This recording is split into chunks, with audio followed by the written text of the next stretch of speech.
Ito ngayon ang titikman natin ang kanilang palabok na with bagnet. Ayan o. May bagnet, may pusit, may itlog. Ayan. Palabok, sinumis yung palabok sa inyo ha. 80 pesos lang to guys. Pusit muna, na-miss ko yung pusit eh. Palabok. May lechong kawali.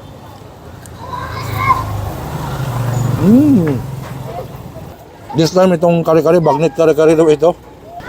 Lagyan natin ng talong sitaw. Baka sabihin dito kumakain ng gulay. Gulay, makulay ang buhay pag merong gulay ang kare-kare. May bagoong. Tikim ang time.